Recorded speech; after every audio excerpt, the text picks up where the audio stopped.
Alright, in this video we want to find the line of best fit for a set of data. Here's a set of data that I have. I have watt hours, which is the rating of these batteries in watt hours for 6-volt batteries, and the cost, the respective cost of each of these batteries from different manufacturers. So I want to see if there's what the relationship is between, if I can find the equation of the best fitting line for this. So to do that, we first of all have to decide what's x and y, and I'm going to put x as my watt hours and y as my cost, because I want to see if cost is dependent on watt hours. And the next thing you want to do is to find, first you want to plot the data. You will notice as we plot this that this does not sit on a line. None of these points sit on a straight line, but we can find the line of best fit that sort of minimizes the error.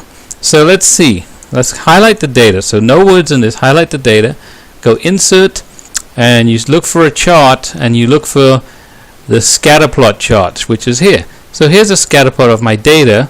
On the horizontal axis I have watt hours. On the vertical we have cost, and you can label these axes, and you can label the title. So we could click on that and label it like watt hours versus cost. And so you can edit this chart and make it look nicer. But I want the trend line, and I want the equation of that line. So here are my points. On the left here you would see add chart element. So remember, this is in Excel. So in different Excels have it in a different place, but in this particular version of Excel, this add chart element. So we click on the left here, and we look down for trend line, and there are all different types of trend lines you can actually have. You can have linear, exponential, and so on. I want the linear trend line, which is this here. So this line comes up.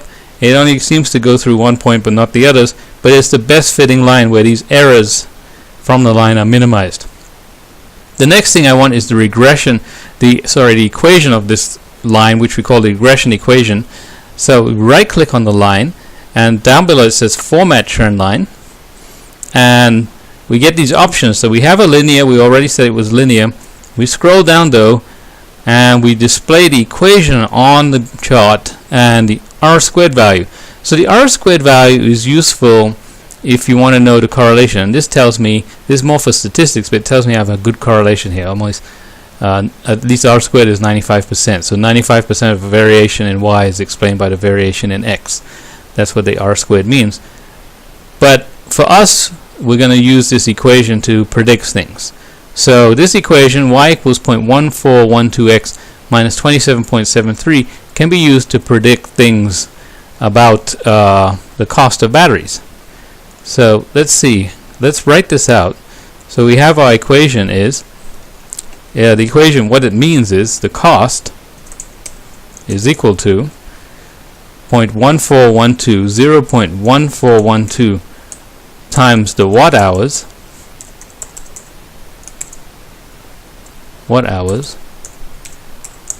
minus 27.773. And so if I knew how many watt hours of batteries I wanted, I could predict what it would cost me. So let's say I want to know, well, I want to the cost of, and I'm going to abbreviate cost with C, of 10,000 watt hours. That's 10 kilowatt hours or 10,000 watt hours. I want a battery bank that size. What is it going to cost me? Well, it will cost me 0.1412 times 10,000 minus 27.773, and so we end up with that costing. So the computer's not doing that. I'm doing that, just typing it out so for you to see what we're doing. But that's going to cost $13.84. So $1,384 plus a few cents. That's the cost of that battery bank.